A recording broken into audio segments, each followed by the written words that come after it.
SER Podcast. Ya son 12.000 los muertos que se han podido confirmar en Turquía y Siria por los terremotos, los que se han podido confirmar, 12.000, pero entre tanto horror, una noticia luminosa de ahora mismo. Los equipos de rescate españoles acaban de liberar de debajo del hormigón a una chica, hace nada, la están poniendo a salvo ahora mismo. Enviado especial de la cadena SER, Pablo Morán, buenas noches. Hola Aymar, muy buenas noches. Sí, estamos viviendo un momento de enorme emoción en esta localidad de Adiyaman, al sur de Turquía, una de las más afectadas por el terremoto. Los equipos de rescate de España, como decías, acaban de rescatar de entre los escombros a una joven de unos 14, 15 años y están sacando justo después, ahora lo estamos viendo, está pasando la camilla justo por delante de nosotros, nos piden que bajemos un poco la voz, están sacando a su padre, Aymar. Los voluntarios españoles han formado una doble hilera en la boca de esos escombros para sacar a estas dos personas de entre toneladas y toneladas de hormigón y hierro al que han quedado reducidos este edificio, como otros muchos, como otros miles de edificios en toda Turquía, especialmente en estas regiones del sur del país. La satisfacción, como te digo, es mayúscula en estos momentos porque el día ha ido regular. Empezó francamente bien de madrugada con el rescate de un joven de 28 años, Ahmed, que había pasado 48 horas atrapado entre los escombros de su casa, pero claro, esa alegría se fue tornando en cierta frustración a lo largo de la jornada porque los equipos no habían conseguido rescatar a nadie más, habían acudido a más puntos de esta localidad donde les estaban requiriendo, pero ni siquiera los perros adiestrados para buscar a gente en estas condiciones habían sido capaces de localizar a nadie con vida. Cuando se estaban retirando, cuando los equipos de rescate españoles estaban yendo a su campamento, recibieron este aviso, la posibilidad de rescatar a más personas de uno de los edificios cercanos. Aquí se han venido, aquí han estado 3 horas más intentando localizar a estas dos personas y finalmente los han sacado. Ahora mismo están atendiendo al padre, los servicios sanitarios, están tanto los bomberos como los equipos sanitarios, como te digo, pues atendiéndole, les están introduciendo una de las vías para intentar recuperarle, porque te puedo asegurar que no solo por las condiciones en las que lo han rescatado, sino también por el frío. Estamos viviendo unas jornadas aquí en Turquía en las que se están alcanzando temperaturas bajo cero que desde luego dificultan mucho la supervivencia de estas personas en estas condiciones. Y además, todo esto te lo estoy contando con un ojo puesto en una gran muralla, en una gran pared que está justo pegando a estos escombros y que amenaza con venirse abajo.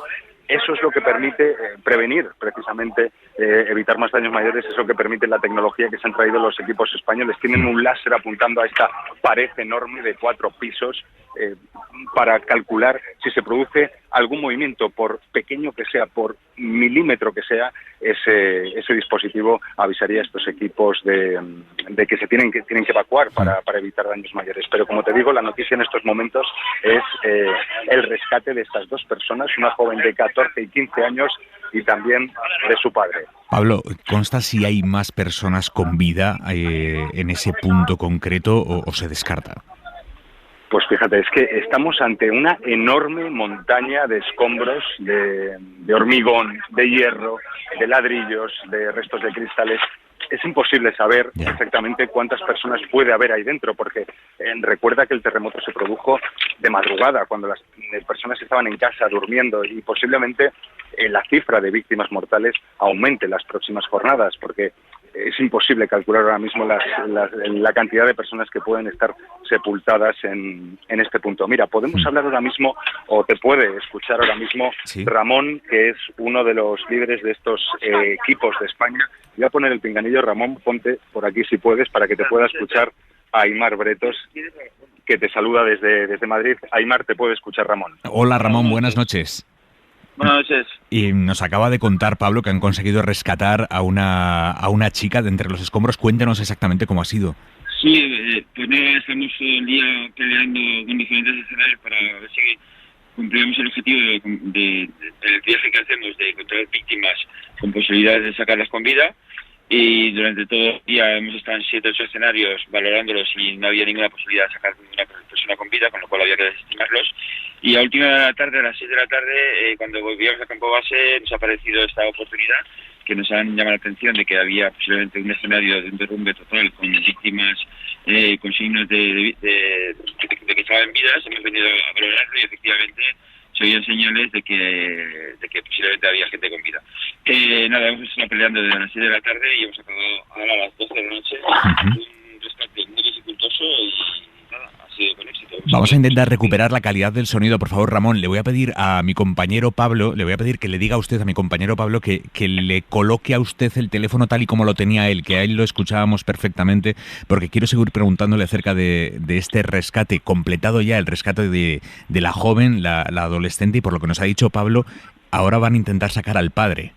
Sí, en el momento que su compañero Pablo me iba a entrevistar, sí. En ese momento era un momento clave, pero ya estamos sacando a la segunda persona, al padre.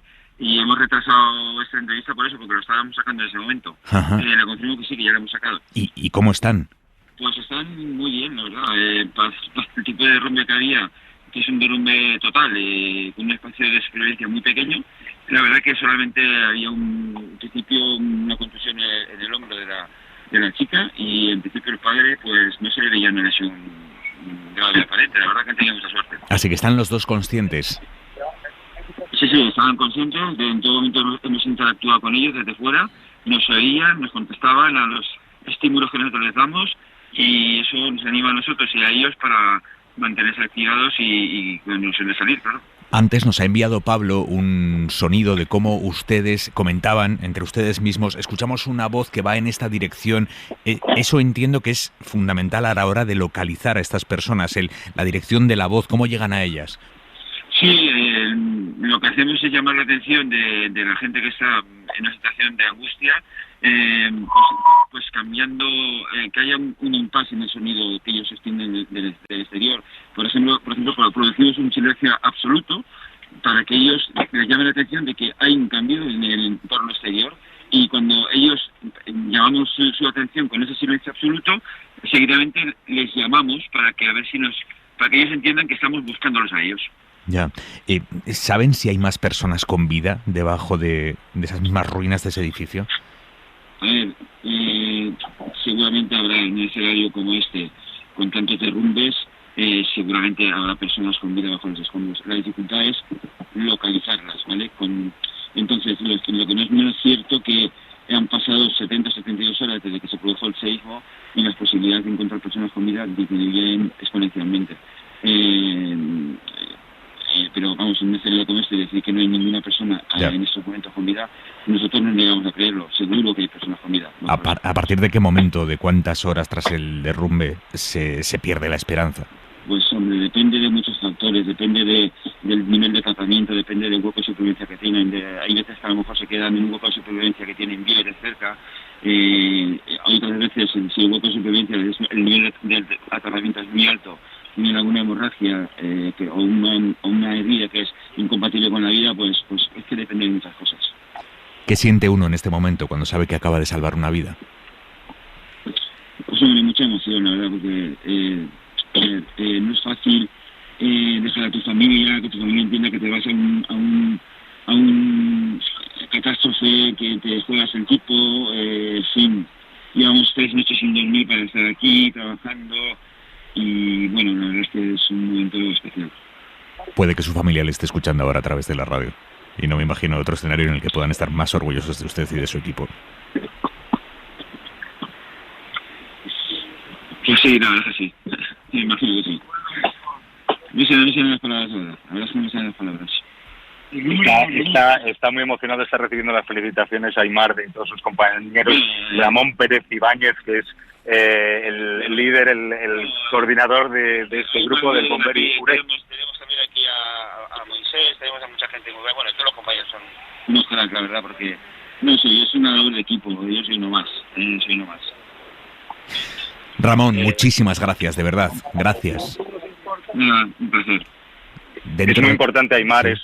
Este rescate, permíteme que te cuente, es una recompensa a este equipo de casi 30 personas que lleva 48 horas sin dormir y que quería acabar el día de hoy rescatando a alguien, porque sabían que el tiempo corre en contra de localizar a estas personas, y no querían irse hoy a la cama sin rescatar a alguien más. De hecho, en cuanto tuvieron esta oportunidad, estaban dispuestos a continuar los trabajos toda la madrugada si era necesario para que esta operación saliera con éxito.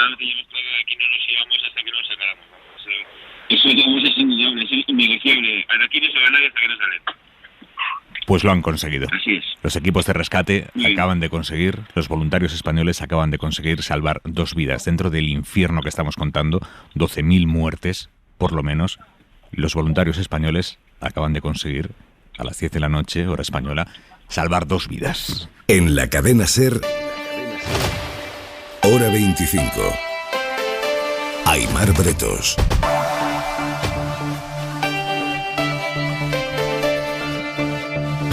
Es profundamente emocionante vivirlo además en directo aquí en la radio. Jesús Maraña, buenas noches. Hola, buenas noches. Fernando Garea, ¿cómo estás? Hola, ¿qué tal? Muy bien. Isabel Morillo, buenas noches. Hola, buenas noches. Noche de radio, el día en 2 minutos. Isabel Villar. Acaba de aterrizar en París, en el aeropuerto de Orly Zelensky. El presidente ucraniano va camino del Elíseo, donde tiene previsto cenar con el presidente Macron, también con el canciller alemán Olaf Scholz. Antes, Zelensky ha estado en Londres. Combat aircrafts for Ukraine. Con esta petición clara, aviones de combate para Ucrania. El primer ministro Rishi Sunak ha dicho que todas las opciones están encima de la mesa, pero advierte que lo primero sería entrenar a los pilotos ucranianos para pilotar esos aviones y que eso llevaría mucho tiempo. Mañana el presidente ucraniano irá a Bruselas. Aquí en España, políticamente, el día lo ha marcado de nuevo la ley del solo sí es sí. Ahora mismo lo contamos. Y sobre otra ley, la del aborto de Zapatero, hemos avanzado en la SER que el Pleno del Constitucional de mañana va a retirar al magistrado Enrique Arnaldo la ponencia sobre la norma. Ponencia que no ha convencido a la mayoría progresista del Constitucional porque incluye frases como que la interrupción del embarazo no es un derecho de la mujer o que la vida comienza con la gestación. Esa mayoría va a encargarle una nueva sentencia a una magistrada mujer. Y en la contra de hora 25, Manuel Javois, buenas noches. ¿Qué tal? Buenas noches, Aimar, ¿cómo estás? Según la encuesta del CIS que hemos conocido hoy, Javois, el 20% de los españoles cree que obligar a tu pareja a tener sexo puede ser inadmisible, pero que no debería estar castigado por ley. Asunto muy sustancioso. Empiezo a hacer el amor con tu pareja sin que le apetezca, es decir, que uno de los dos no tenga ninguna gana y acceda por complacer al otro, es para que uno se lo haga mirar. Pero si uno de los dos lo hace obligado, eso ya no es hacer el amor, es forzar. Diré la palabra más claramente, es violar. Yo no sé si al responder esta encuesta, el 20% de los españoles sabían que estaban defendiendo que la violación no fuese constitutiva de delito. Pero esto pasa y se ha demostrado ya en algunos juicios. Hay violadores que no saben que lo son, hay gente que no sabe que está violando. Y la palabra clave en esta pregunta es tu pareja. Si tú le preguntas a alguien si defiende obligar a una desconocida a hacer el amor contigo, si considera que eso puede ser inadmisible pero no delito, te dirá que no, porque entiende que hablas de una violación. Pero si resulta que en lugar de una desconocida es tu pareja, la cosa cambia. A quien más quieres y a quien más deberías proteger es quien más te da igual. ¿Por qué? Porque ese 20% entenderá a su pareja probablemente como algo de su propiedad. Un día tenemos que hablar, otro día, no hoy, del amor y los derechos de propiedad. Ese 20% seguro que cree que está mal forzar a tu pareja, pero que no puede ser delito. Del mismo modo que si yo mañana rompo mi televisión, Aimar, contra el suelo, está mal, pero no es delito. Si cojo el tuyo y te lo rompo, sí es delito. Pues esas son las parejas de ese 20%, o así las considera ese 20%, personas que son propiedad de alguien. Javois, un beso. Hasta mañana. Hasta mañana, chao.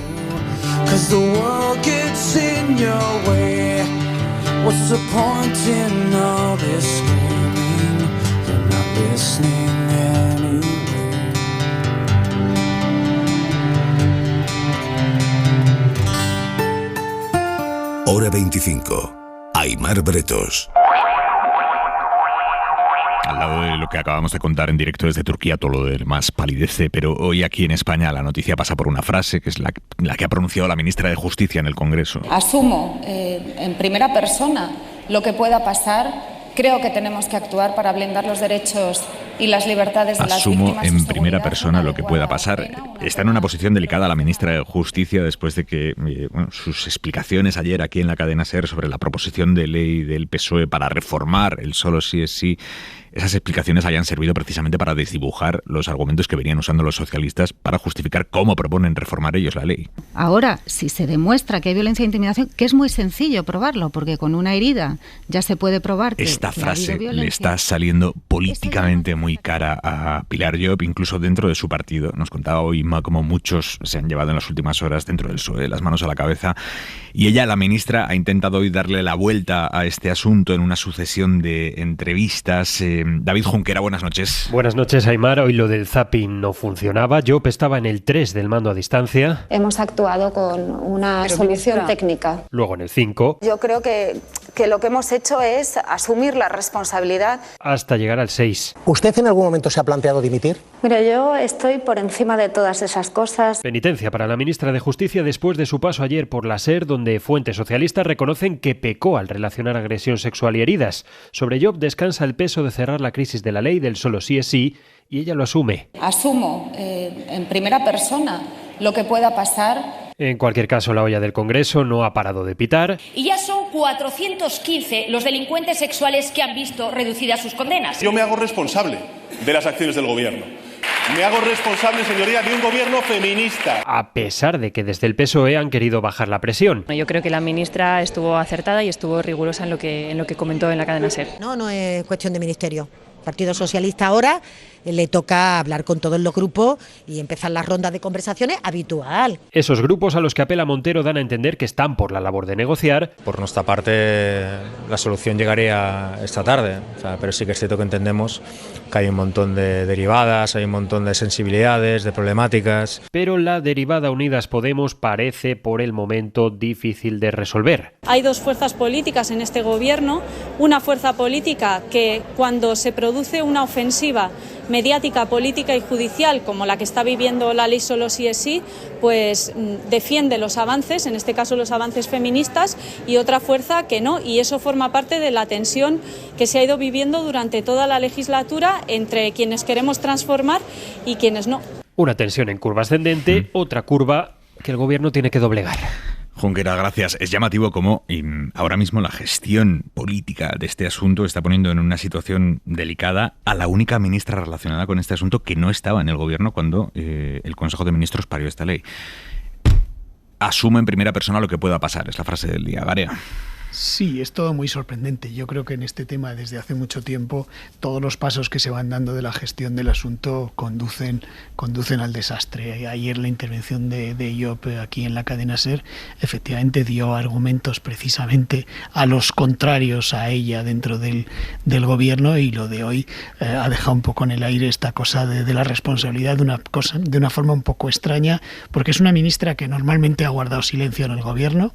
Le han tenido, por ejemplo, al margen y en silencio cuando se negociaba el Consejo General del Poder Judicial, que teóricamente estaba dentro de su competencia.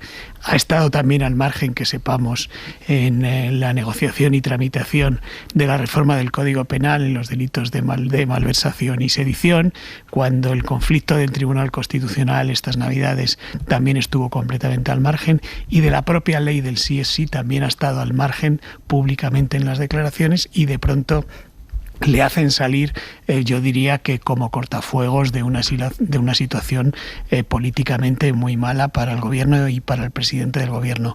Yo creo que ella está actuando en ese sentido de cortafuegos, pero efectivamente el contrasentido es que es quien no estaba en los consejos de ministros, quien autorizó en esos consejos de ministros, incluso estableció el sistema de penas, ahora está en el Tribunal Constitucional, es su antecesor Juan Carlos Campo.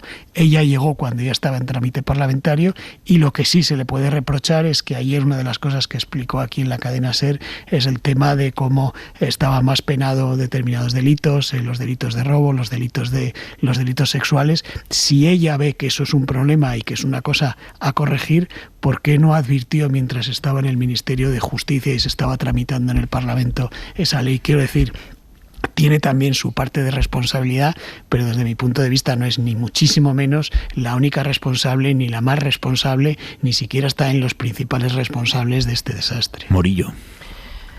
Bueno, hasta donde yo sé, la negociación del PSOE con Podemos, lo que se dejó claro desde el principio es que la propuesta de reforma iba a salir del Ministerio de Justicia, y eso tenía el respaldo del presidente del Gobierno, de Pedro Sánchez. Yo en ese sentido creo que yo estaba respaldada por el presidente y por supuesto por la parte socialista del Gobierno para llevar a cabo la reforma, y está respaldada en la propuesta de reforma que ha presentado. Es verdad que ayer se equivocó al poner el foco en el tema de la herida en la entrevista en la SER, porque eso dio alas al argumento de Podemos, y por lo que sabemos, la ley no toca el consentimiento. Es decir, la parte socialista insiste, y el propio Ministerio de Justicia insiste, en que no es necesario que haya ningún tipo de herida para que se considere una agresión sexual. Se va a seguir llamando agresión. La violencia no va a ser la clave en el consentimiento. La violencia lo que sí va a jugar es como agravante la proporcionalidad de la pena, y en eso consiste la reforma del Ministerio de Justicia, en poner sus tipos para que haya determinados agravantes que permitan pues que no se rebajen las penas como está ocurriendo. El Gobierno tiene un problema porque se está desangrando, y es verdad que hay críticas a Job, pero yo también entiendo que hay malestar por lo que se está demorando la solución. O sea, hay malestar en el Partido Socialista por lo que el Gobierno está demorando la solución.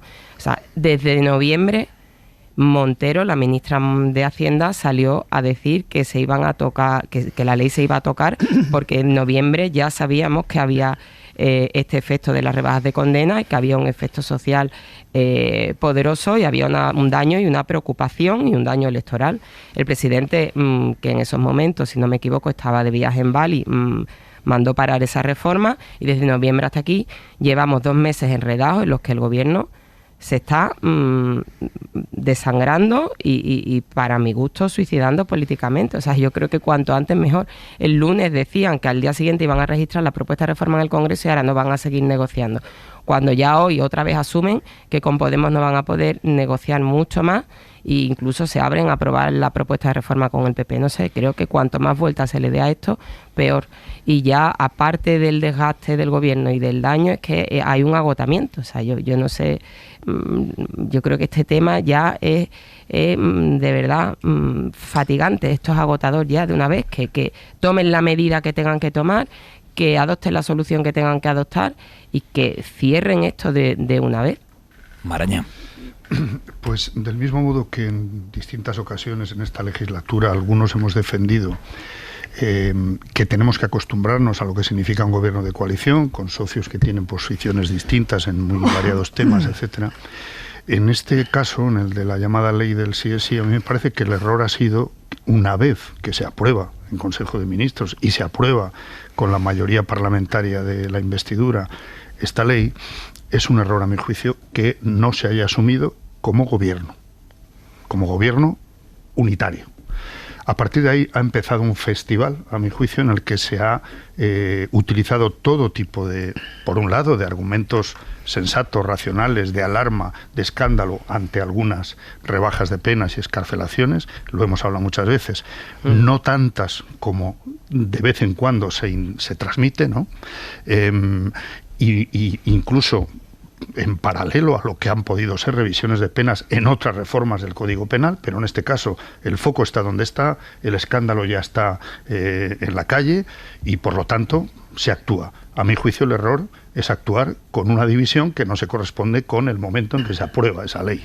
Si se opta por corregir algún aspecto de la ley, ahí es donde hay que responsabilizarse de hacerlo de manera unitaria también, ¿no? Se han cometido errores. Yo creo que el de ayer de la ministra de Justicia en esta casa, en la SER, fue un error claro, porque establece una contradicción entre lo que dice la propia redacción de la reforma de la ley y esa expresión que utilizó la ministra de que se demuestra cualquier agresión sexual con una herida, ¿no? Eso se contradice con lo que es la redacción de la ley a la hora de mantener el eje del consentimiento como mimbre fundamental de la ley, ¿no? Dicho esto, yo quiero mirar lo que están diciendo algunos juristas perfectamente respetables y que saben de lo que hablan, dando una salida técnica y coherente con los aspectos más positivos de esta ley, que se han difuminado por completo. Dicen, claro que hay salida. Otra cosa es el debate sobre si el punitivismo es la hoja de ruta para intentar corregir las agresiones sexuales o reinsertar a quienes han cometido esos delitos. Esto es otro debate. Pero en lo que estamos ahora mismo, si están de acuerdo en elevar algunas penas mínimas, merecería la pena que llegaran a ese acuerdo y que se estableciera y se corrigiera técnicamente lo que hay que corregir, sin empeñarse en un debate que me parece que lo que hace es comprar el marco de la derecha en estos temas. Se ha impuesto ese marco y eso es un error, a mí me parece de bulto por parte del gobierno de coalición en lo político, y además creo que hay prisa para que consigan hablar de otras cuestiones y resolver este asunto, que va a alcanzar un techo además incluso en esas revisiones de penas, en esas excarcelaciones, etcétera, porque ya están casi en el techo por lo que dicen los distintos tribunales de justicia, ¿no? Sí, lo que pasa es que, dejando al lado del fondo, que por supuesto es lo importante, tú has mencionado una cosa que me parece sustancial y que impide o ha impedido que se llegue a un acuerdo y nos lleva a la situación en la que estamos. Y es esta reiteración de situaciones tan absurdas como que se aprueban proyectos de ley en el Consejo de Ministros, donde hay dos partidos, y luego esos dos mismos partidos, el proyecto de ley que han aprobado cuando va al Parlamento, los enmiendan y votan de manera distinta. Es decir, las discrepancias públicas, efectivamente, nos hemos acostumbrado como parte del modelo de este gobierno de coalición. No les ha ido mal en términos de permanencia, de presupuestos, de estabilidad, sobre todo en comparación esa estabilidad con lo que han sido las coaliciones de la derecha o el centro derecha en comunidades autónomas, pero yo creo que han pasado ya una línea roja, que es la de votar distinto textos que han salido de Consejo de Ministros, votar distinto en el Parlamento. Y se ha reiterado con la ley trans, votaron distinto y era un proyecto de ley que se había aprobado en el Consejo de Ministros. Con la ley de protección de animales mañana lo van a hacer, van a votar distinto, con un agravante además, y es como cada una de las dos partes intenta convencer a sus socios de investidura para que elijan entre uno u otro, lo cual es una situación un poco extraña. Vamos a explicar esto bien. Mañana se vota en el Congreso la Ley de Bienestar Animal, es una ley que impulsó el Ministerio de Ione Belarra. El PSOE consiguió sacar de la protección de esa ley a los perros de caza, argumentando de que lo dejan para otra ley, para otra regulación, pero porque sabe en el fondo el PSOE que le puede hacer muchísimo daño electoral en todas las zonas en las que la caza tiene peso en el mundo rural, el incluirlo en esta ley. Bueno, hoy Unidas Podemos ha presentado una enmienda de última hora con otros socios parlamentarios para presionar al PSOE, que es a esto a lo que se refería Fernando Garea, pero a esta hora o algo cambia mucho de aquí a mañana, o mañana los dos partidos del gobierno van a votar divididos, enfrentados, una ley salida del Consejo de Ministros, que sería ya el broche para una semana políticamente nefasta para este gobierno. Ana Fernández Vila, buenas noches. ¿Qué tal, Aimar? Buenas noches. La Ley de Bienestar Animal es una de las leyes estrella del Ministerio de Belarra. Podemos le otorga la máxima importancia, pero mañana llega finalmente al Pleno sin contemplar a los perros de caza, en contra del criterio de los morados y además en un clima de máxima tensión por la ley del sí es sí. El PSOE logró en diciembre excluir a estos animales, a los perros de caza, con el apoyo del PP, PNV y Vox, con el argumento de que no pueden dejar de lado al medio rural y a un sector económico tan relevante como la caza. Pero según Unidas Podemos, el motivo es otro. Lo explica Juancho López de Uralde, de Alianza Verde. No existe ningún motivo que explique que los perros de caza son distintos a otros perros. El único motivo es el miedo a la presión que pueda ejercer el lobby de la caza que tiene el Partido Socialista. Por esto firmaron esa enmienda de la vergüenza con el Partido Popular. Y acusan los morados al PSOE de ceder también a las presiones de varones como García Paje en pleno año electoral, y en un último intento de volver a incluir a los perros de caza han registrado junto a Esquerra, Bildu y Más País una enmienda transaccional, pero lo más probable es que se quede en intento de presión. Los socialistas no tienen previsto moverse y confían en sacar la ley como está. Unidas Podemos no ha querido adelantar su voto, pero en privado admiten que no pueden dejar caer su propia norma, y según explican a la SER fuentes de la negociación, tampoco van a oponerse otros socios habituales. Eso sí, todos apuran estas últimas horas para negociar, y lo cierto es que en este momento los votos todavía no están asegurados. Garea. Sí, como bien se ha explicado, es justo esto, un texto que sale del Consejo de Ministros y que todo el Gobierno le da el aval y que luego, en este caso, el Partido Socialista lo enmienda.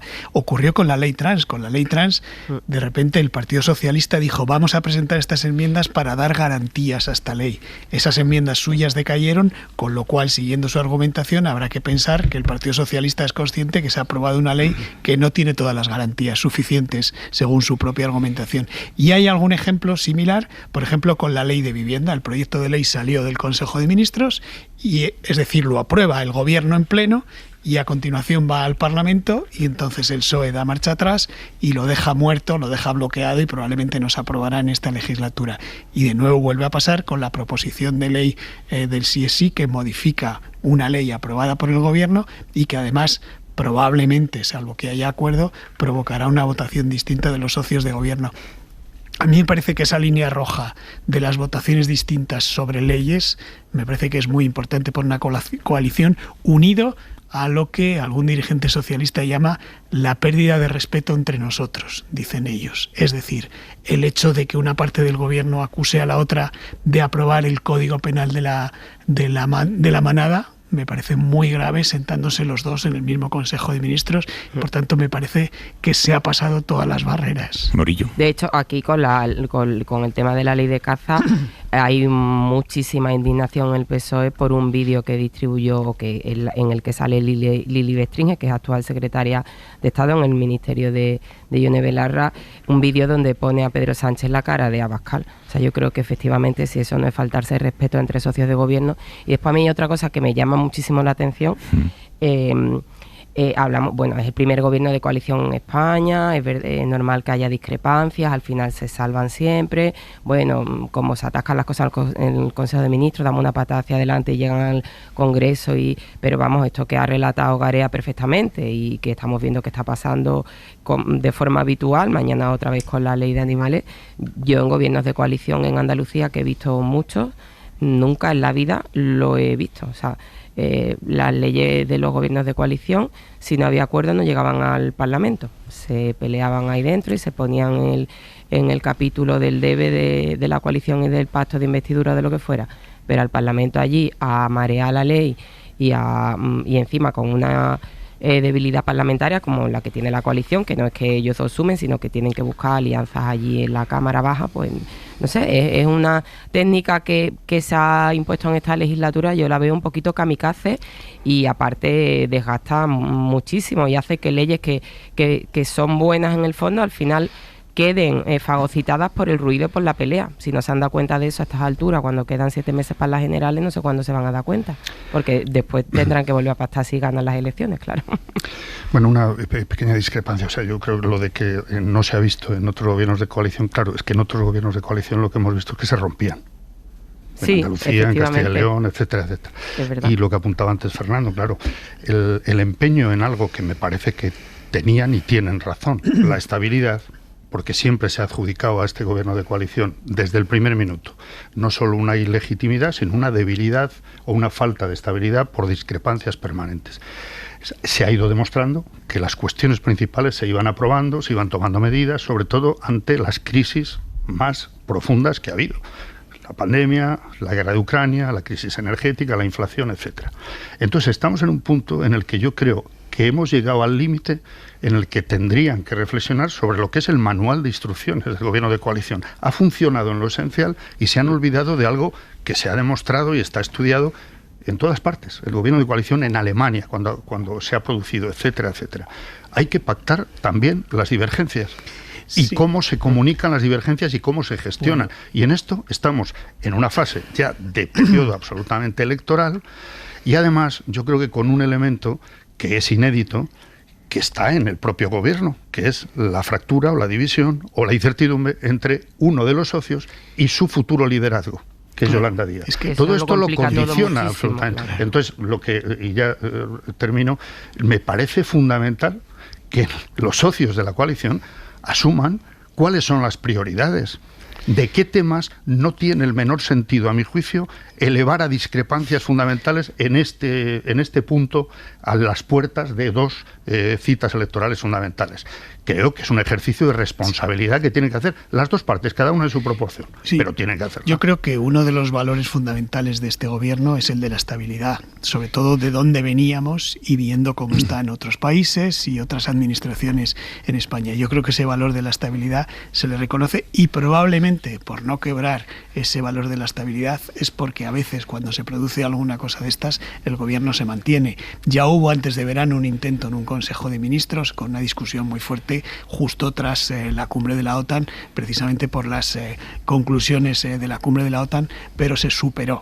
Pero ahora, claro, los factores de la situación de Unidas Podemos y de Yolanda Díaz hace que muchas veces en la práctica este gobierno no sea un gobierno de dos, sino que sea un gobierno tripartito en la práctica. Y lo vemos en cada uno de los temas, como Unidas Podemos tiene una posición, el Partido Socialista tiene una posición, y a veces Yolanda Díaz no tiene posición. Es decir, lo estamos no viendo es en realidad la mayoría de las veces. Claro. Esas posiciones no se expresan porque todavía no están en el tablero. Al mismo tiempo, como estamos pendientes, o se está pendiente de si Yolanda Díaz confirma oficialmente lo que todos sabemos, que va a ser candidata en las elecciones generales, tiene que armar una candidatura en la que está la incógnita de si está Unidas Podemos o no. Si quiere estar Unidas Podemos tiene que marcar fortaleza y marcar fuerza para estar fuerte en esa negociación. Y si no está, tener una posición propia para ir también a las elecciones. Morillo. Es decir, ese factor es el que complica enormemente. Es verdad que es un hecho. Los asuntos principales, la estabilidad del gobierno, ahí están los presupuestos, se ha gestionado una pandemia y la coalición ha funcionado. Pero yo estoy segura que si se trasladara una encuesta a la opinión pública sobre ¿usted cree que el gobierno de coalición de PSOE y Unidas Podemos ha funcionado?, la gente diría que ha sido un desastre, porque hay una cosa que es el ruido.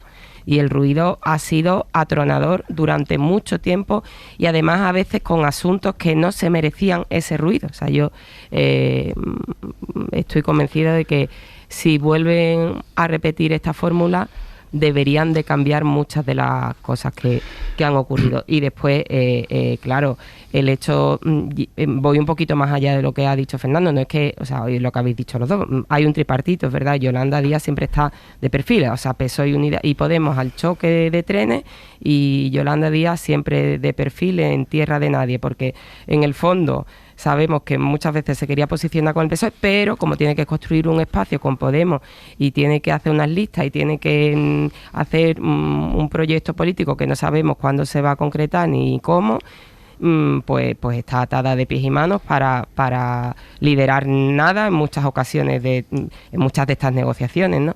Entonces, pues verdaderamente complicado para el PSOE negociar, complicado para Yolanda Díaz por el hecho de tener que hacer ese proyecto después, tomar posiciones firmes o ejercer ya un liderazgo que sabemos que si va a ser candidata en las generales lo va a tener que tener.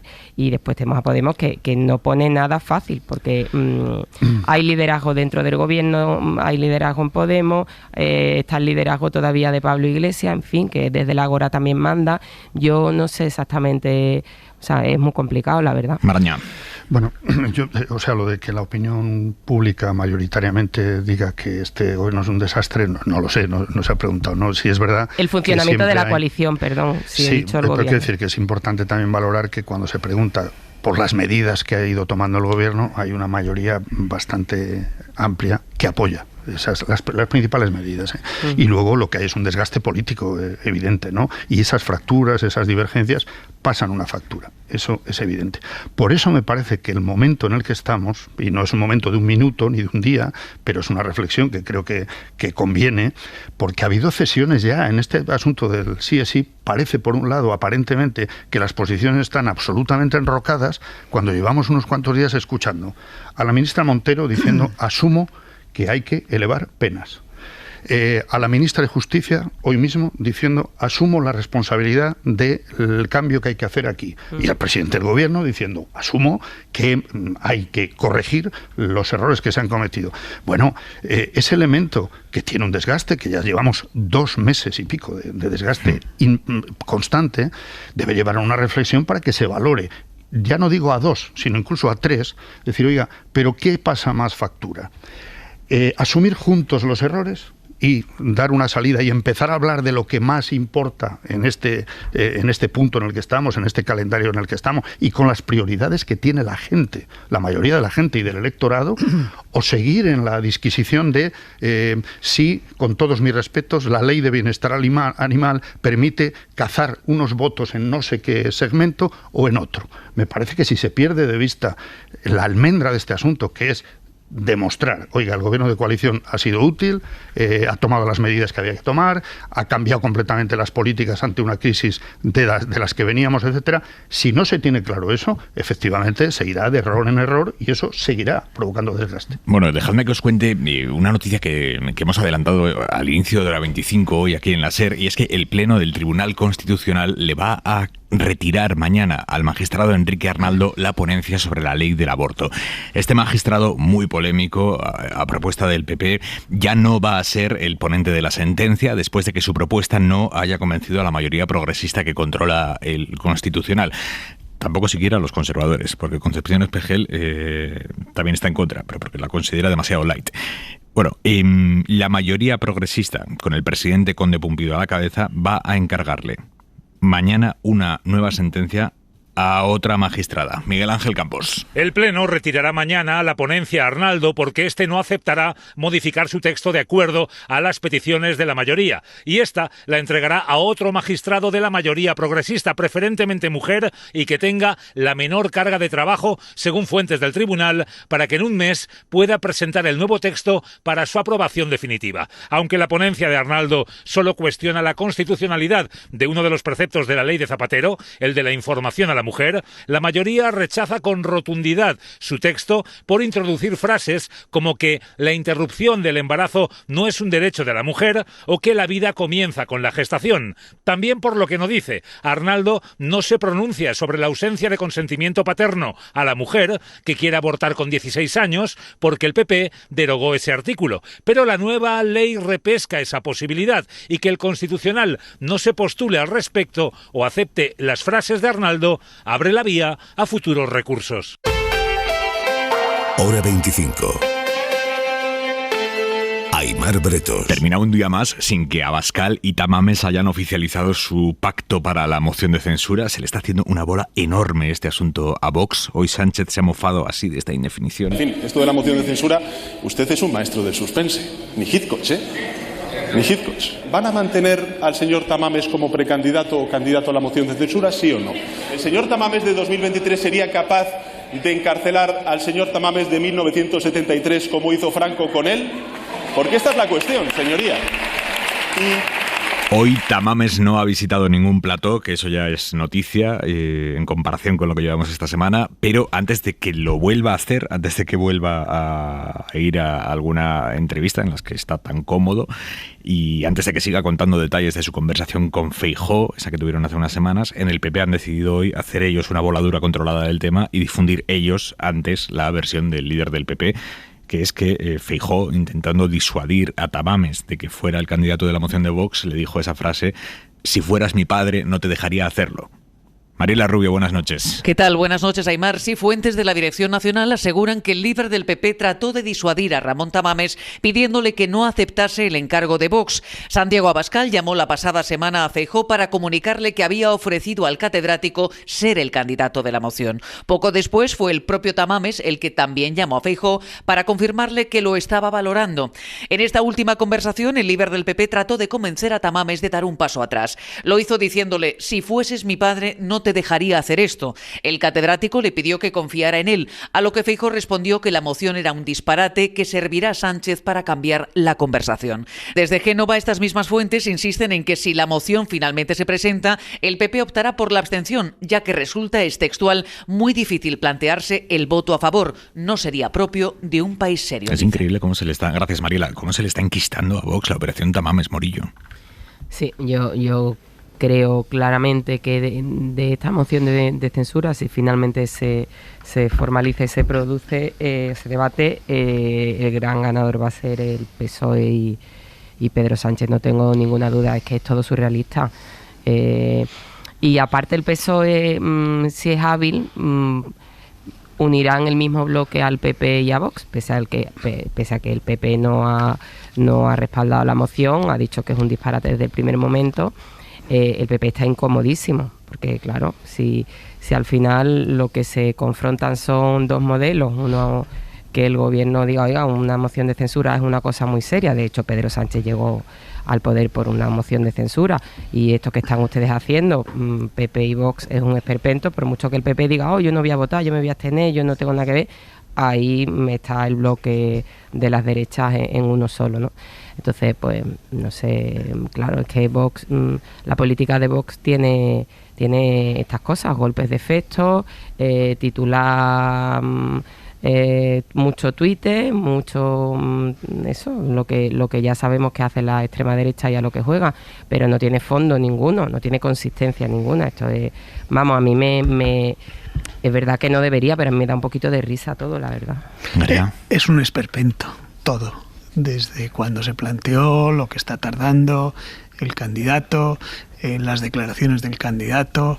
Supongo que esa sesión, si es que llega a producirse, también lo será. No sé, yo confío en que alguien le haga recapacitar, a alguien que le quiera bien a Tamames, para que diga que no se presenta, porque no tiene ningún sentido. Es bastante absurdo desde todos los puntos de vista, y efectivamente a quien beneficia notablemente es al gobierno, a Pedro Sánchez. Yo creo que el hecho de que hoy en la sesión de control varias veces se refiriera a Tamames, yo no sé si lo que estaba haciendo era invitando a que se la presente en la moción de censura, porque creo que más quisiera en este momento el gobierno que tener el balón de oxígeno de esa moción de censura de Vox, que además pone en situación incómoda a Feijóo, con lo cual es casi una moción de censura, sentido figurado, que se presenta contra el PP y contra Feijóo. O sea, yo creo que es una operación política bastante desastrosa, en la que desde luego me parece que ni Vox tiene nada que ganar con ello.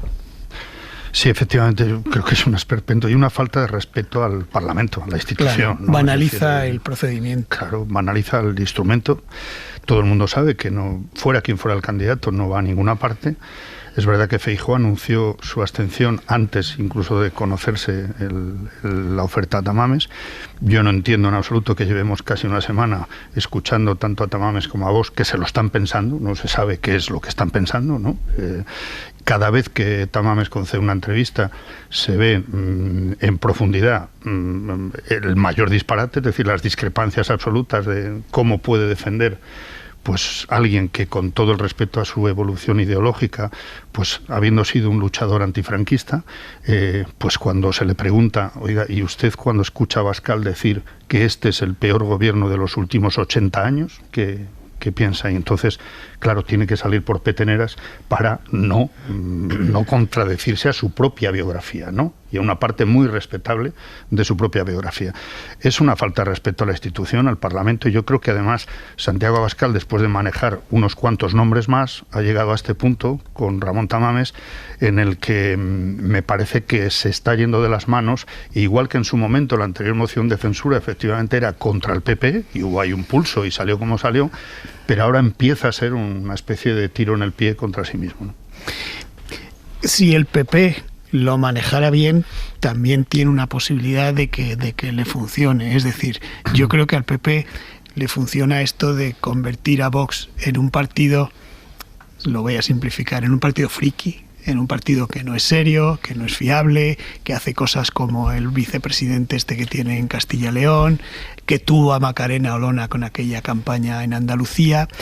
Y de ahí creo que no le puede ir mal si lo utiliza utilizando el precedente de Andalucía. Es decir, según explican todos los que estudiaron en los datos de esas elecciones de Andalucía, hasta la última semana había muchos votantes de Vox potenciales que lo que hicieron en el último momento fue pasarse al PP porque consideraban que era la única opción seria de gobernar. Si hay votantes que en este momento estén pensando en votar a Vox, pero pueden entender que es una opción que presenta Tamames, que hace estas cosas en Castilla y León, etcétera, etcétera, pues igual al PP no le va tan mal si presenta esa imagen de seriedad y es capaz de poner distancia de eso. Coincido contigo, por eso cuando se insiste tanto en que el gran ganador de esta operación es el gobierno Sánchez, no, yo creo que quien tiene más que ganar en ese sentido... Si lo sabe utilizar, sí. Claro, sí. Se lo preguntaremos mañana, por cierto, a Borja Semper, el el nuevo portavoz del comité de campaña del Partido Popular, que va a estar aquí mañana por la noche, en hora 25.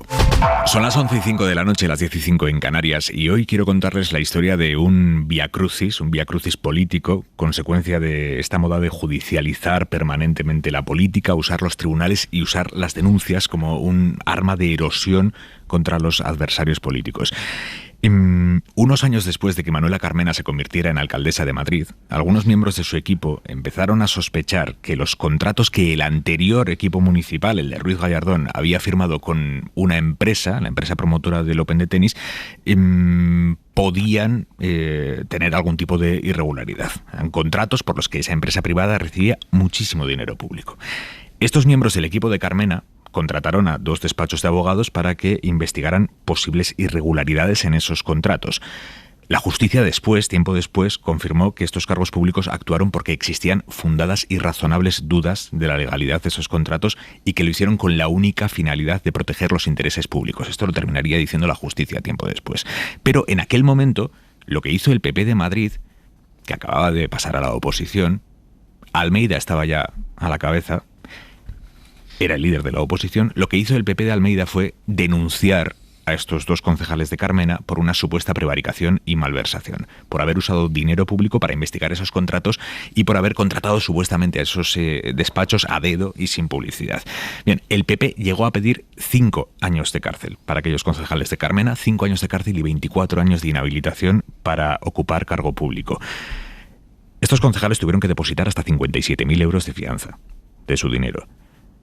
Almeida hizo de esto su bandera política, llegó a llamarles delincuentes. Es un presunto tridelincuente. En estos momentos, Carlos Sánchez Mato, Celia Mayer. Este pleno va a exigir el cese de Celia Mayer y Carlos Sánchez Mato. No sé por qué le niega usted al señor Sánchez Mato y a la señora Mayer la condición de imputado. Están imputados y la alcaldesa ha mentido. Cuando Carlos Sánchez Mato y Celia Mayer vayan al juzgado por los delitos de prevaricación, malversación de caudales públicos, así como un delito societario. No parece razonable que quien pretenda denunciar la corrupción lo haga mediante la comisión de 3 delitos. Lo que no les van a perdonar los madrileños es que les tomen continuamente por imbéciles, porque quien está imputado, está imputado. Muchas gracias. Esto fue en 2017. Bueno, pues 6 años después, la Audiencia Provincial de Madrid los ha absuelto definitivamente, tanto a Carlos Sánchez Mato como a la otra concejala, Celia Mayer, y a la directora de una empresa pública que también llegó a estar imputada.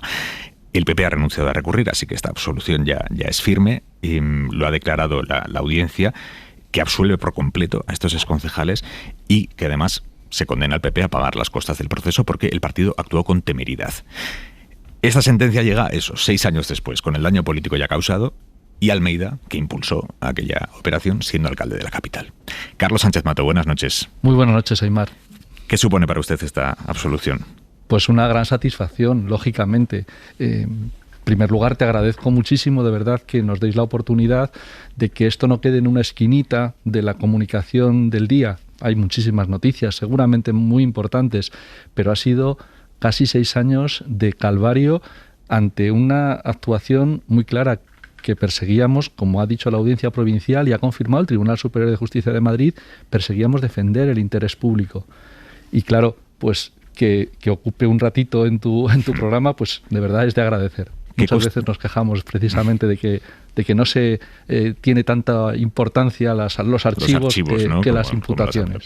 Le quería preguntar qué coste tuvo esto político personal para ustedes. No voy a negarte que bueno, pues que ha sido tremendo porque, bueno, desde el punto de vista político, pues lógicamente ha tenido coste. Desde el punto de vista personal, ya no te voy a hablar de lo que me ha pasado o lo que me haya podido pasar a mí o el problema que me haya podido tener. Me duele por mis padres, ¿sabes? Que ya son mayores y han sufrido, pues somos gente de barrio normal, obreros, y bueno, pues ese tipo de cosas tienen un coste brutal. ¿Y ahora cómo han vivido la absolución? Pues más felices que perdices.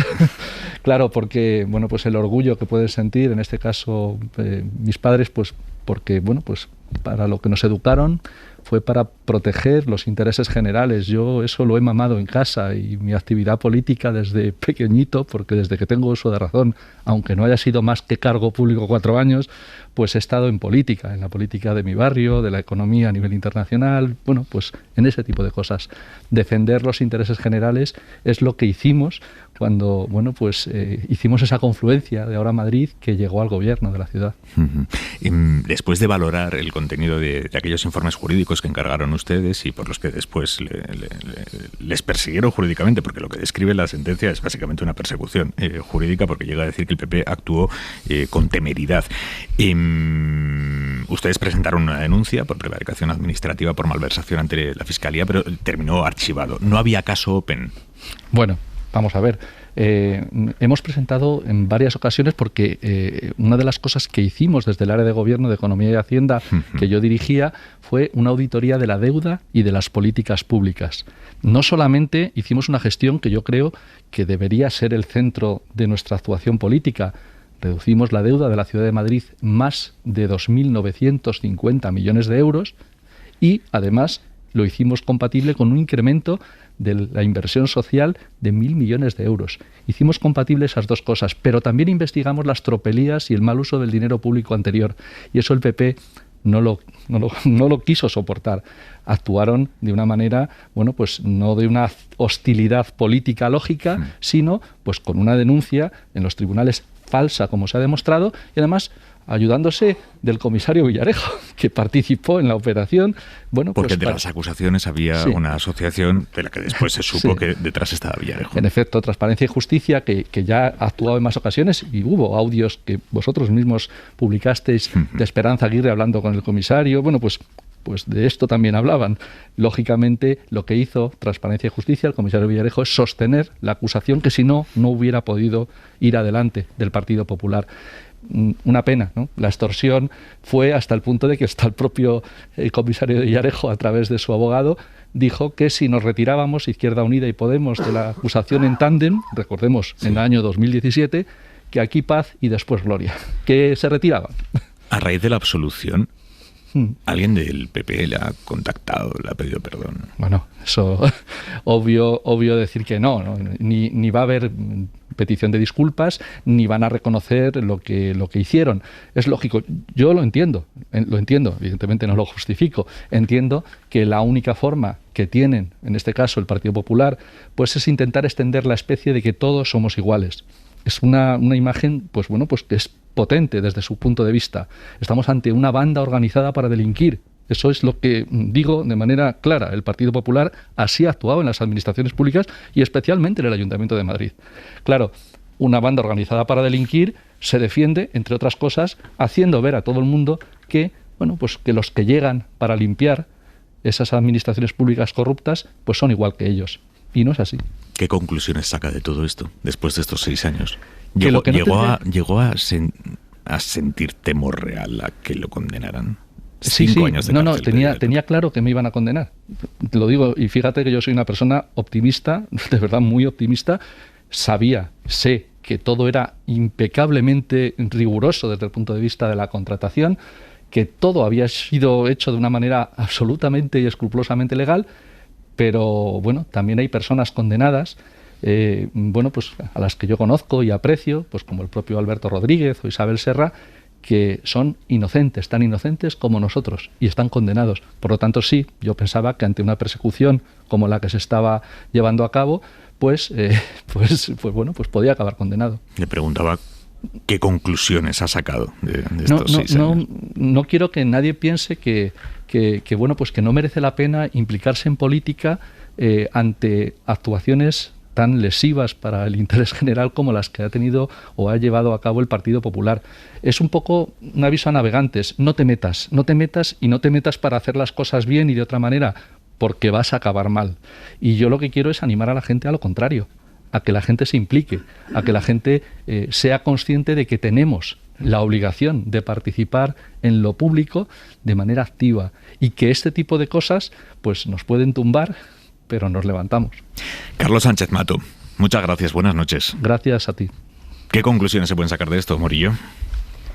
Bueno, pues la verdad es que Es lamentable, ¿no? Es lamentable porque al final, cuando la política se judicializa y cuando las estrategias políticas se llevan a los tribunales y cuando sabiendo que no hay nada y como una manera de erosionar al adversario político acaba pues haciendo que una persona sea investigada por prevaricación. Claro, lo oí hablar de sus padres, claro, que no solo el político, que también en la familia, su entorno. A mí me parece un desastre, la verdad. Y hablemos también un poco de los medios de comunicación. Totalmente. Y lo que hacemos con estos casos. Digo estos casos en general porque afecta a todos los colores y a veces con un informe policial, con un escrito de alguien, con una denuncia no admitida a trámite, hacemos grandes escándalos, y lo estoy diciendo todo en primera persona del plural, generalizando con lo injusto que es generalizar, pero creo que es uno de los temas que tenemos pendiente en los medios de comunicación, pensar qué estamos haciendo con este tipo de casos que luego no quedan en nada, que normalmente cuando estallan abren periódicos o emisoras de radio, informativos o en la televisión, pero que cuando se archivan apenas, en el mejor de los casos, para los afectados es un breve. Pero además hay casos como es el de Sánchez Mato, que el fallo es durísimo, es decir, que refleja, yo no sé desde el punto de vista técnico y jurídico hasta qué punto no merecería, después de leer un fallo así, investigar a fondo el componente que pudo haber de denuncia falsa, de manipulación de pruebas, etcétera. Y en ese sentido yo siempre echo de menos que la justicia sea más circular, ¿no? Que llegue un momento en que quien inventa un caso, y hablo de quien lo promueve, por supuesto, con la responsabilidad de los cooperantes o cómplices, que hay medios de comunicación cómplices, de alguna manera hay que disuadir de que esto ocurra constantemente en este país, ¿no? Y las acusaciones. También, quiero decir, claro. Nos ha explicado Carlos Sánchez Mato que había una acusación que era quien incendiaba el tema, en la que estaba detrás Villarejo. Esta misma acusación, con Villarejo detrás, consta en las propias agendas de Villarejo como que estaba detrás de aquel proceso que le abrieron a José Blanco, Pepiño Blanco, para entendernos, que teóricamente era un gran caso de corrupción, que abrió periódicos, que abrió informativos, y que quien estaba detrás azuzándolo era esta misma acusación, y que quedó exactamente en lo mismo judicialmente que lo que ha quedado este caso. Yo creo que el tema de las acusaciones, el tema de las denuncias falsas, tienes toda la razón, y el eco que le damos a los medios, y por supuesto la celeridad de la justicia, creo que son temas a valorar cuando surgen este tipo de hechos. Es un nutriente de la antipolítica, y esto debe tener una reflexión y un ejercicio de responsabilidad. Es verdad que a veces, no digo que sea este caso, digo en otros, se tiende a presentar denuncia contra casos que pueden ser reprobables políticamente, pero no necesariamente jurídicamente. Yo creo que eso además es un error por parte de quien lo hace, quien lo lleva a los tribunales, porque te lo juegas casi a cara o cruz, y en el caso de que se archive y quede absuelto, parece como que no ha habido ningún tipo de responsabilidad política detrás. Insisto, no me refiero a este caso, me refiero a otros que están en el límite de otros. Murillo. No, pero es que es verdad, es que puede haber una responsabilidad política y no una responsabilidad penal. Es que para eso está el Congreso, los parlamentos autonómicos, para el control y la fiscalización de la oposición. O sea, lo que pasa es que en los últimos tiempos la tendencia es rápidamente a los tribunales, a la fiscalía, se admite a trámite porque es automático, se abren diligencias y ya eso es un titular 5 columnas. Claro, pues al partido político de turno le resulta rentable, porque también el PSOE lo hace contra el PP, lo hacen todo. Es verdad que yo creo que el PP ha sido especialmente en los últimos tiempos hábil no, porque aquí está lo que dice la sentencia, ¿no? Que le acusa al PP de haber actuado con temeridad, con mala fe y sin ninguna concreción acusatoria. O sea, a mí se me caería la cara de vergüenza, ¿no? Pero es verdad que el PP ha sacado rédito político de muchas denuncias de este tipo, luego se archiva y no pasa nada, pero lo hacen todos los partidos porque les compensa. A ver, dos noticias que están contando ahora mismo los medios estadounidenses. La primera, el New York Times publica en este momento: Disney va a despedir a unos 7.000 empleados. Es increíble lo de la sangría de las grandes tecnológicas. Y segundo, cuenta la CNN a esta hora que los médicos de Estados Unidos van a poder recetar una píldora vibrante que combate el estreñimiento más grave, digamos. Lo acaba de autorizar la agencia farmacéutica del país. Es una píldora que no tiene ninguna medicina dentro, no contiene medicamento, pero que debe de vibrar mínimamente dentro del cuerpo y te lo remueve todo. Fran Rodríguez. Es una especie de último recurso dirigido a quienes no hayan conseguido resolver sus problemas intestinales con terapias laxantes convencionales durante un mes. Su uso está aprobado ya por la Administración de Alimentos y Fármacos estadounidense, la FDA. El funcionamiento es muy sencillo, la propia empresa lo explica con un anuncio en YouTube. La píldora se ingiere como cualquier otra, bebiendo agua, y una vez ingerida vibra para estimular el colon e invitar a ir al baño a quien la toma. Importante, lo primero es cargarla, porque viene con un cargador para activarla antes de tragarla. En 14 horas consigue llegar al intestino y aquí es donde hace su magia, porque estimula contracciones en los intestinos. Eso sí, la propia empresa no confía en que tomarlas durante más de 8 semanas sea seguro.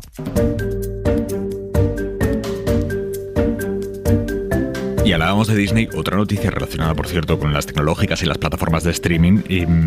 Desde esta noche hemos sabido que Netflix va a impedir que se comparta la cuenta de forma gratuita como hasta ahora. Lo que hemos conocido esta noche es el detalle. Y es que vamos a tener que pagar 6 euros por cada persona que comparta con nosotros la cuenta y no viva en la misma casa. Joan Jimeno. Se acabó compartir cuenta de Netflix con alguien que no viva en tu casa, al menos de forma gratuita. La pagan mis padres y la utilizamos, pues ellos desde Ferrol, yo desde Madrid y luego mis hermanos que también estudian fuera. Yo compartía Netflix con unos amigos, teníamos 4 cuentas compartidas y ahora que Netflix anunció que iba a perseguir las cuentas compartidas, hemos cancelado la suscripción. Y no se podrá compartir con 4 personas, como mucho se podrán añadir 2 cuentas extra a la cuenta principal y solo si se tiene el plan estándar o el plan premium. Yo hace muchos años que comparto la cuenta de Netflix con mi hermano y hemos seguido pagándola juntos. En ese caso sí, estos 2 hermanos sí podrían compartir su cuenta, pero pagando 6 euros más de lo que pagan ahora. Es un cambio que da para pensárselo. Hace un poco de destrozo estos 6 euros. Pudiendo elegir, al final en mi familia elegiremos las que se puedan compartir. Al final lo único que consiguen es que busquemos alternativas en otras plataformas. Ahora los clientes de Netflix tienen que configurar su cuenta y establecer una ubicación principal. ¿Qué pasa si me voy de viaje? Aclara Netflix que sí, que si uno se va de viaje podrá entrar a su cuenta desde el móvil, desde su tablet, desde su ordenador o iniciar sesión en otra televisión desde un hotel o en otro piso, como se ha hecho hasta ahora. Que levante la mano en esta mesa quién va a tener que pagar.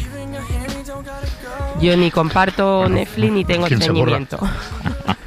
¿O quién se borra, dices? Depende, ¿no? Aparte de que me preocupa mucho la cuestión de herramienta, la cuestión tecnológica, porque cada vez que hay un proceso de estos, sí, te obliga, no sé qué historias de reiniciar contraseñas, no sé qué, tal y cual, y en cuanto tienes 3 plataformas, pues llega un momento que da una pereza pero infinita. Vamos a ver, Maraña, que es meter una contraseña que tampoco... No, cuando utilizamos tantas contraseñas, ya sé que hay métodos para tal, pero yo me pillo unos cabreos feroces. Era lo último que me esperaba como comentario a esta noticia. Sí. Ahora me ha preocupado más lo de la pastilla vibrante, ¿eh? Sí, eso te llama más la atención. Sí, porque no sé desde dónde empieza a vibrar. Y claro. Bueno. Punto y 25.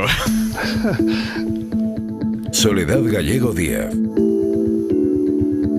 Una generación entera de españoles tiene que agradecer a un hombre, un editor, que sacara una colección de libros de bolsillo baratos, Alianza 100, con la que miles de jóvenes consiguieron hacerse una colección de libros de grandes y muy variados autores de la literatura universal. Rafael Martínez Alés, que puso en marcha esa fabulosa colección, acaba de fallecer en Madrid a los 83 años. Fue también cofundador de la extraordinaria revista Cuadernos para el Diálogo, debido a su amistad en pleno franquismo con el líder demócrata cristiano Joaquín Ruiz Jiménez y a la profunda relación con quien dirigió la revista durante largos años, Pedro Altares.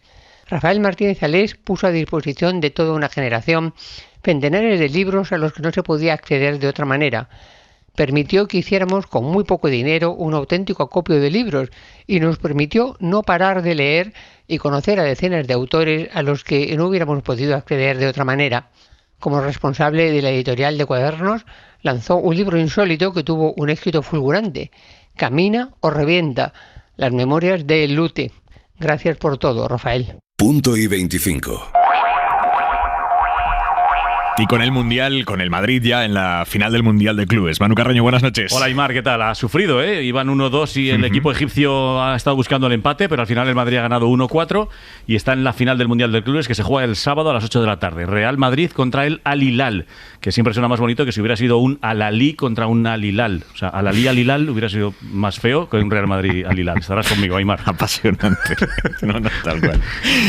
Fernando Garea, Isabel Morillo, Jesús Maraña. Vámonos ya. Buenas noches. Así mejor irse a dormir ya. Sí. Suscríbete a Hora 25.